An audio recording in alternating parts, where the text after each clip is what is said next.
ma'am. So, what is the purpose of this application or implementation of mathematics in watershed management? We use mathematics to compute for the different morphometric parameters because those morphometric parameters are used to describe the watershed. So, how we can describe the shape of the watershed, we can just simply say maybe it's circular or elongated, but we cannot quantify the circularity, the elongation of the watershed. Also, whenever we measure stream flow, so we cannot just say that there's a lot of water in the rivers. So we need those numbers to better quantify how much water is in the watershed. So we use a lot of equations to know the status of the watershed, and we use that to properly provide management practices to our watershed managers. So, additional question po, ma'am. Do you think this equation will operate the way it is without the application of mathematics? First of all, we cannot solve the equations without math because we need math, we need numbers for those equations to operate. So we cannot just simply use words.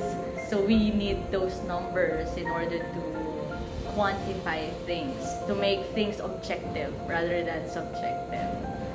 So, how can you rate, ma'am, how mathematics is the importance of mathematics to watershed management? So from 1 to 10, From the scale 1 to 10. 10 being the highest, I think it's 10 because it's purely math. Watershed management is purely math. Hydrology is also purely math. So there's a lot of numbers there. So it's 10 for me. So, what mathematical background is needed to understand or appreciate this application or implementation in watershed management? For the introduction part of the watershed, maybe a basic algebra is okay and a bit of geometry is already fine. But if you want to advance more, then you need to also have background on advanced mathematics as well.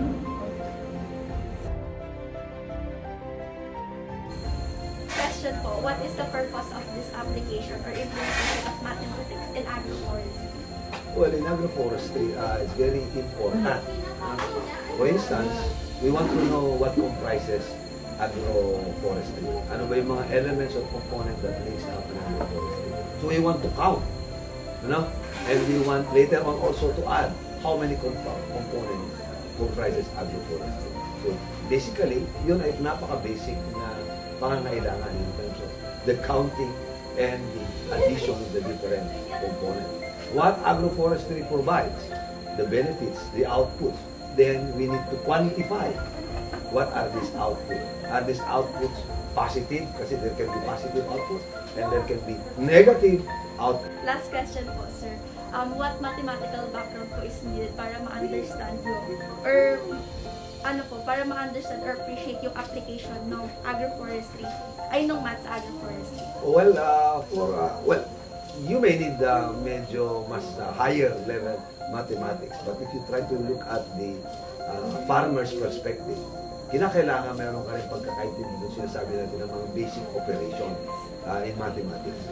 Maalala ko nung kami mga bata, MDAS, multiplication, division, addition, and subtraction. All of this is being done by the farmer to understand the dynamics of the input-output relationship in the farm. Pag hindi mo alam ito, then you don't know really how much you are earning or how much you are spending in the development of your agroforestry farm. Last question po, sir.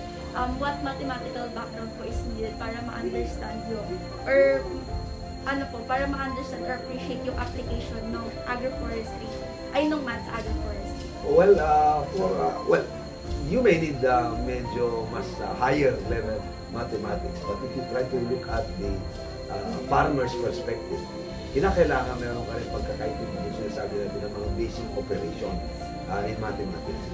Maalala ko nung kami mga bata, MDAS, multiplication, division, addition, and subtraction. All of this is being done by the farmer to understand yun the dynamics of the input-output relationship in the farm. Pag hindi mo alam ito, then you don't know really how much you are earning or how much you are spending in the development of your agroforestry farm. Meron po bang mga complex equations na ginagamit sa There are, for example, yung mga economic equation. For example, you want also to, one of the output from agroforestry, yung tinatawag natin na mga environmental services in terms of how a particular practice of agroforestry reduces erosion, reduces carbon emission and the like. And to estimate this, you might need some models or other equation that would require complex operation. Okay na po, sir. Thank you. po.